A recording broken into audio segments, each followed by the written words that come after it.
Olá, vamos dar continuidade à matéria de eletricidade básica. Essa é a nossa segunda aula. Hoje nós iniciaremos falando sobre condutores e isolantes, ok? Esses dois termos são muito importantes dentro da área da eletricidade, porque determinam os materiais que a gente utiliza dentro dessa área. Bom, como nós podemos perceber aí, nós temos alguns conceitos, né? Condutores de eletricidade são meios materiais nos quais há facilidade do movimento de cargas elétricas devido à presença de elétrons livres. O que quer dizer isso? Significa dizer que são materiais que conduzem com facilidade a energia elétrica, tá bom?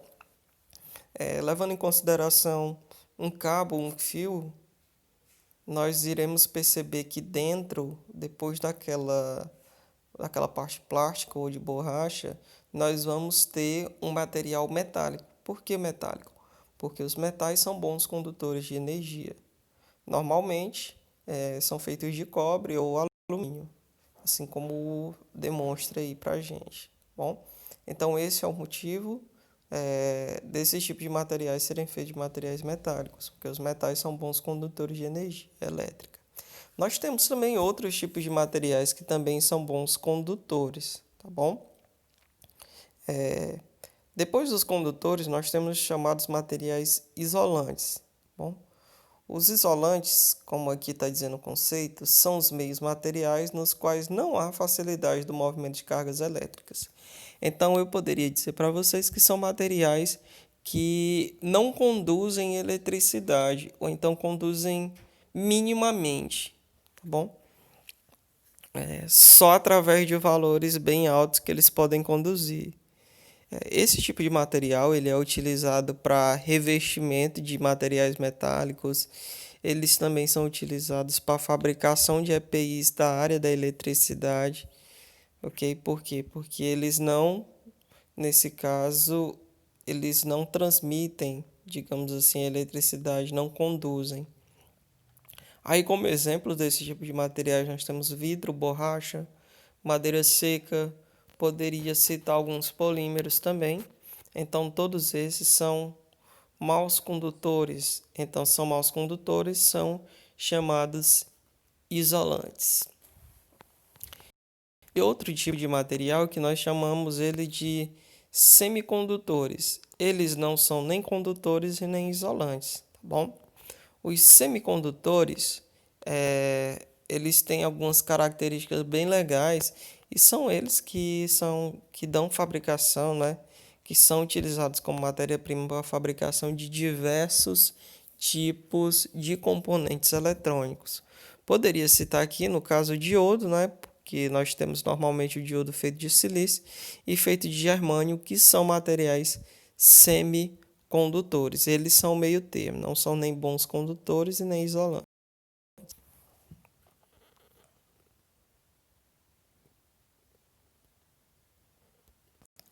A partir de agora, nós veremos alguns símbolos que são utilizados dentro de circuitos elétricos, tá bom? Lembrando que para os alunos que já têm um tempinho maior de curso, vão achar familiaridade com os assuntos que verem aqui. Isso acontece porque esses assuntos, o assunto de eletricidade básica, ele dá base, dá suporte para as demais matérias. Então, em algumas matérias, vocês necessitaram fazer revisões sobre esse assunto de eletricidade básica para que o conteúdo de vocês, o conhecimento de vocês, não fosse mínimo para a continuidade da matéria, tá bom? Então, foi necessário, às vezes, fazer alguma introdução sobre eletricidade básica para vocês não ficarem perdidos. Então, dando continuidade, nós temos aqui a chamada fonte elétrica. As fontes elétricas, elas são fundamentais na compreensão da eletrodinâmica, por a diferença de potencial, DDP. Poderia dizer para vocês que dentro dos circuitos de corrente contínua, eu teria como fonte elétrica, né, tá bom? Então, é ela que vai fornecer aí tensão e corrente necessários para o meu circuito. Esse símbolo aí que vocês estão vendo é o símbolo que nós utilizamos normalmente dentro de circuitos elétricos, tá bom? Tá aí a simbologia da fonte elétrica de um circuito. Aí, num circuito elétrico, a fonte elétrica é representada por esse símbolo. O polo positivo representa o terminal cujo potencial elétrico é maior e o polo negativo corresponde ao terminal de menor potencial elétrico. Então a corrente ela flui dentro do circuito, lembrando que ela tem que sair desse valor aí positivo e chegar até o negativo. Quando isso acontece, significa dizer que o circuito ele está funcionando corretamente. Se existe alguma ruptura, então não haverá, nesse caso, corrente dentro do meu circuito, porque ela não conseguiu sair do positivo e chegar no negativo. Nós temos aí um circuito elétrico simples, tá bom? Aquilo que eu falei para vocês, ó, eu tenho uma fonte elétrica, a corrente ela está saindo do positivo, como está sendo indicado aí nessa setinha, e ela está chegando no negativo. Não existe interrupção dentro desse circuito. Aí o sistema é formado por extremidades acopladas aos polos de um gerador. É considerado um circuito elétrico simples, no qual a corrente elétrica se dá através do fio. Poderia ser representado exatamente por isso daí, tá bom? Por fios, essas linhas aí representam fios por onde a corrente ela vai passar. No fio condutor, os elétrons se deslocam do polo negativo para o polo positivo. Sempre deslocamento a perda elétrica devido à colisão dos elétrons. Nessa outra imagem, né, nós temos aí a representação de uma bomba d'água, tá bom? Então essa bomba ela está bombeando a água, nós temos aí os canos, temos a corrente da água e uma válvula. Essa válvula, nesse caso aí, ela vai regular a quantidade de corrente da água, ok?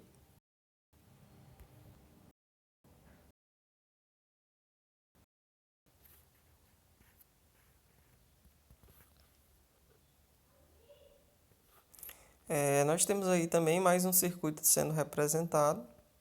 Figura abaixo mostra uma representação gráfica de um circuito elétrico contendo um gerador, uma lâmpada e fios condutores.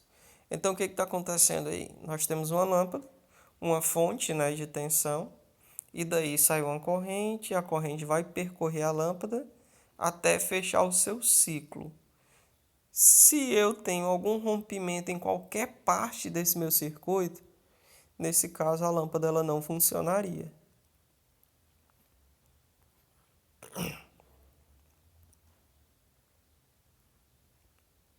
Nós temos aí a representação de uma bateria, não é?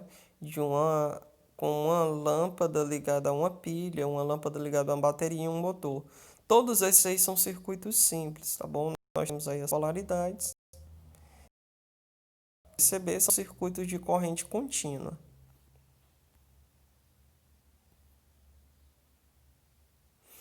Nós temos agora aqui algumas funções, né? Função amperímetro. Quando a gente fala amperímetro, nós estamos falando sobre o equipamento de medição de corrente. A palavra própria, né, amperímetro, ela já vem de ampere, que é a unidade de medida de corrente. Como ele diz aqui, é um instrumento que me fornece valor da intensidade da corrente elétrica. Quando a corrente elétrica é muito pequena, o aparelho usado para sua medida é o galvanômetro. Trata-se de um aparelho semelhante a um amperímetro, só que bem mais sensível. Tá bom? Dá para medir, ele ensina até a medição, né, de corrente, como deve ser a montagem. Utiliza um aparelho multímetro com a função amperímetro. Tá bom? Coloca-se aí o positivo, né, no positivo da bateria, da fonte, e um dos polos dos bornes aí do meu multímetro, e o outro vai diretamente para aquela lâmpada ali em série, tá bom? Uma ligação em série entre os dois. Já entrando aqui na parte de resistores, né? Onde eu já expliquei parte na aula passada. E aqui vem um questionamento de onde provém o calor fornecido pelo aparelho, como ferro elétrico, torradeira, chuveiro, secador. secadora elétrica. Então, quando a gente fala em temperatura, né, em aquecimento, dentro da área da elétrica, sempre nós temos que levar em consideração a questão de utilização de resistores, tá bom? Esse efeito de aquecimento, que é um dos efeitos da eletricidade que gera calor, a gente chama de efeito Joule.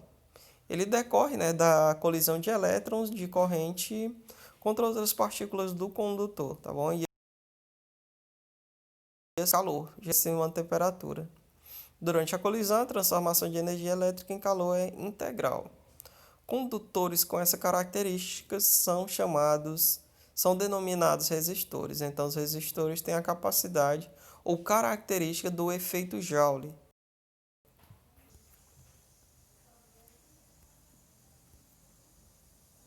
Nós temos aí alguns exemplos de resistores. Esse daqui foi utilizado em uma das nossas práticas na aula passada.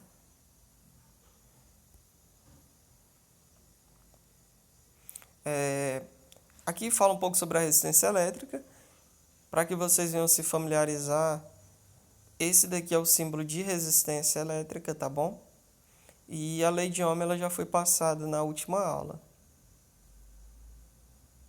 Mostra aí mais uma vez a lei de Ohm. Resistência é igual a... Aí mostra um gráfico, não é? da questão de constante, se é diretamente proporcional, inversamente proporcional.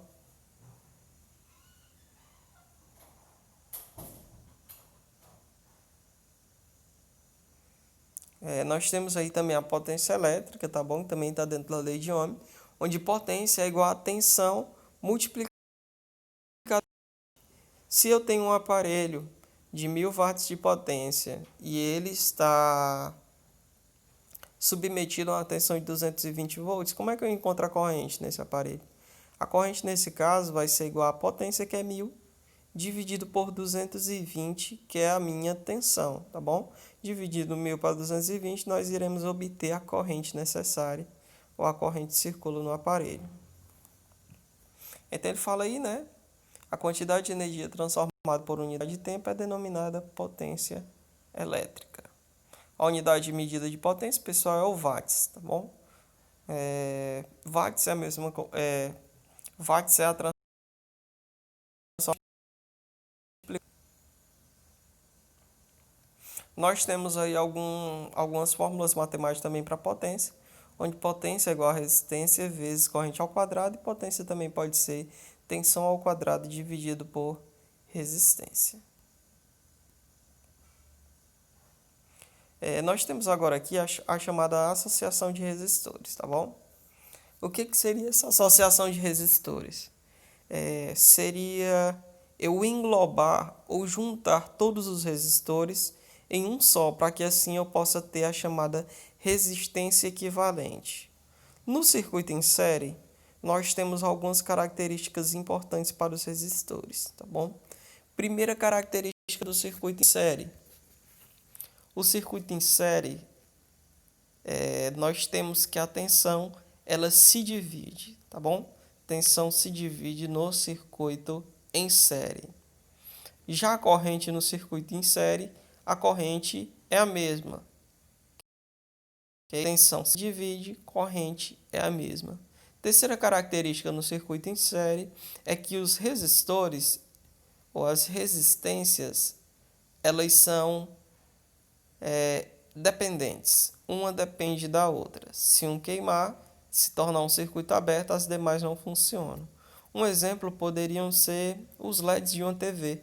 Bom, quando queimam, vocês podem ver que queima-se uma fileira inteira. Quando aquilo acontece, significa que os LEDs eles estão em série. Não significa dizer que todos queimaram. Queimou apenas um que estava ligado aos demais, tornando ali, fazendo com que a corrente ela não flua e os outros, nesse caso, não funcionarão. Ok? Para mim encontrar resistência equivalente em série, basta eu somar as resistências.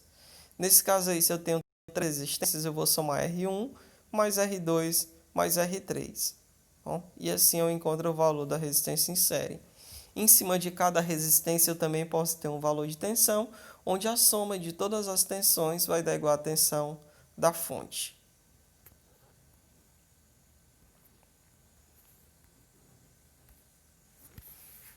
Diminuir aqui, né?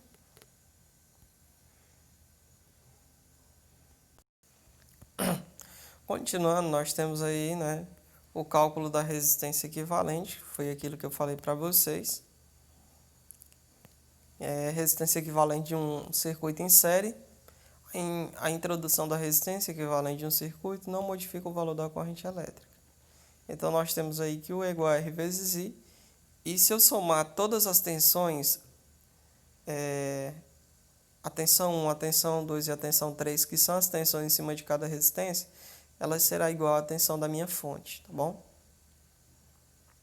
Então, nós temos aí a resistência equivalente, como eu falei para vocês, que é apenas somar as resistências, tá bom? Quando eu somo os valores de resistência, nesse caso aí, eu tenho o valor da resistência equivalente. É como se eu transformasse todas as resistências em uma só. Nós temos aí, né, um circuito que representa isso, tá bom? Mais uma vez, em geral, numa associação de resistores em série, a resistência equivalente é igual à soma das resistências individuais. Já aqui nós temos resistores em paralelo, ok? Características de resistores em paralelo. Primeiro, a tensão ela é a mesma, tá bom? A tensão dentro do circuito é a mesma. Segunda característica, a corrente é quem se divide. E terceira característica, as resistências elas são chamadas de resistências independentes. O que seria isso? Se uma delas se tornar um circuito aberto ou queimar, as demais funcionarão normalmente. Nós podemos perceber aí que nessas setas elas representam o fluxo da corrente. Vamos pelo primeiro caminho, essa primeira lâmpada aí. A corrente ela vai fluir, né? Vai passar por essa lâmpada até fechar o seu ciclo. Depois ela vai ter um segundo caminho, passando pela segunda lâmpada e fechando o ciclo. E um terceiro caminho depois. Então, nesse caso aí, cada uma dessas resistências, a corrente ela vai ter um caminho. Então, as correntes elas são diferentes dentro desse circuito, tá bom?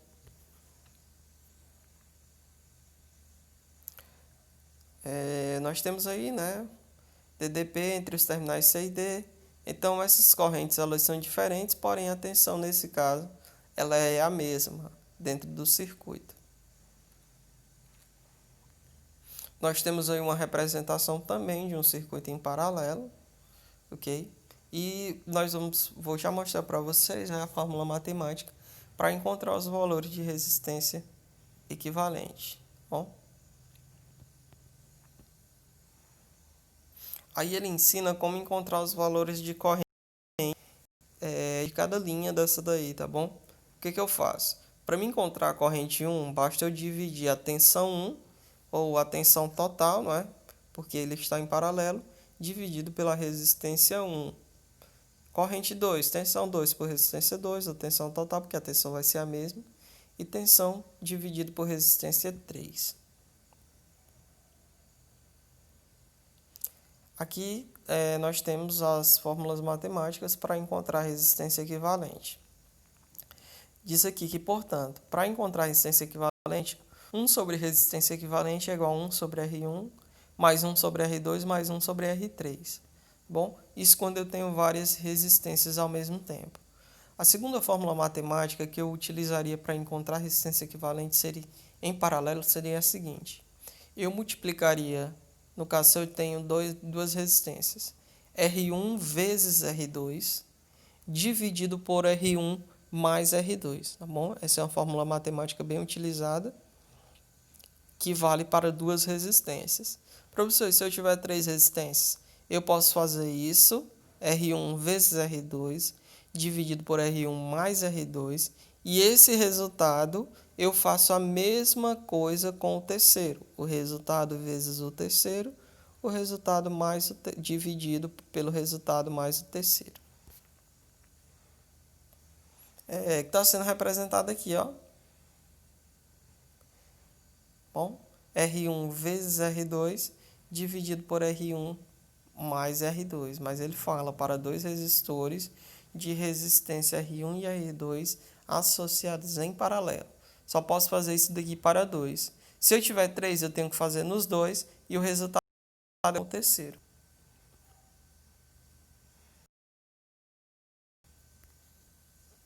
Tá ok? Então, pessoal, essa daqui foi a aula de hoje.